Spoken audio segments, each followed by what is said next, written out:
My elementary school had 2 teachers assigned to each grade.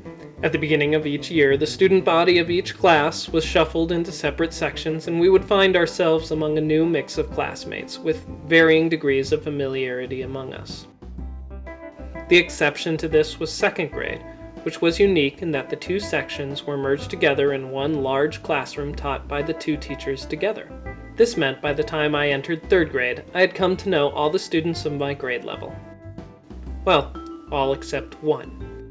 That exception was a new girl named Thea, who had transferred to our school at the beginning of the spring semester. I was still a couple of years too young to be interested in girls, and Thea happened to be in the other class, so we would seldom see each other except during lunch and recess. However, going into 5th grade, she and I happened to be shuffled into the same section. I also began to notice how pretty some of my female classmates were, and felt that the prettiest of them all was Thea. I remember that she was particularly sweet and free-spirited, and I would feel very happy and excited every time I talked to her. Thea became my first crush. When Valentine's Day rolled around, I made sure to put extra care into her Valentine. I was selective about the card, included a few extra heart candies, and had my older brother, who had much better penmanship than me, write her name beautifully on her envelope. By the way, at this time, my mother was working as a teacher's aide at my school and occasionally tutored Thea. I wondered if Thea had put similar effort into the Valentine she left in my box, or if it was no different from the ones everyone had left for everyone else. Regardless, I decided to keep her Valentine on my bedroom mirror for some time after throwing away the meaningless cards from the rest of my classmates. I never worked up the courage to confess my feelings for her during elementary school, and I felt I had completely missed that opportunity, knowing we would be attending different middle schools and later different high schools. I did see her again, however, in high school as a sophomore. My older brother was the lead in the school musical, and my mother and I were finding seats in the auditorium when Thea approached us. She wanted to thank her for the reading lessons during elementary school, as well as say hi to us both.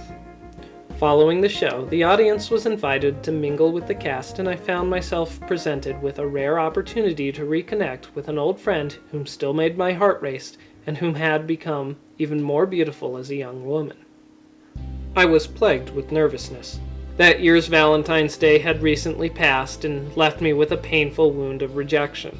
As much as I feared that wound would reopen, I couldn't allow this opportunity, perhaps my last opportunity to talk to this girl, slip away again. Somehow I forced myself to say something before she left.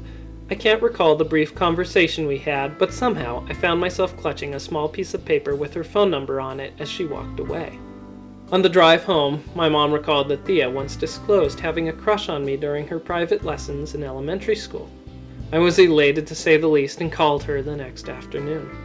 We had a very long conversation that day, and the next, when I asked her to see a movie with me. We saw Malibu's Most Wanted, which was terrible, but spent a lot of time walking around the neighborhood and talking. Neither of us had a driver's license yet, so my brother drove us home. Holding her hand in the back seat during the drive to her house would become my first memory of feeling romantically loved by another person. Sadly, I would soon learn that this was all a little too much for her, and we would not go on a second date.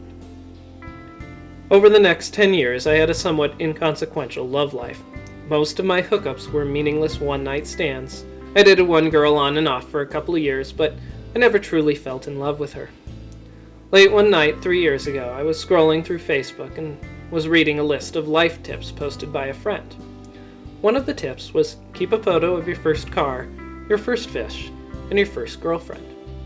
I had no photos of my first fish or my first car, but I thought about whom would count as my first girlfriend and was reminded of that date in high school. It quickly dawned on me that I should look for her. Having a few mutual friends made her easy to find, and I sent her a request before going to bed. I awoke early the next morning to find it accepted and to see that she was currently online and active.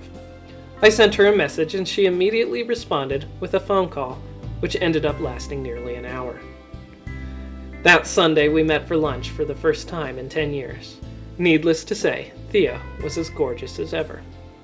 From the very start we felt a deep and meaningful connection. It was a strange combination of excitement, nostalgia, comfort, and familiarity. I soon learned that she had a 6-year-old son named Ryan from a failed marriage whose father lived out of state and would rarely visit. Ryan was desperate for a father figure in his life. Dating his mother meant that a breakup may result in 3 broken hearts instead of 1 or 2. For Ryan's sake, I needed to figure out quickly whether to back off before anyone gets hurt or to fully commit to the relationship. It turns out that this wasn't a hard decision to make.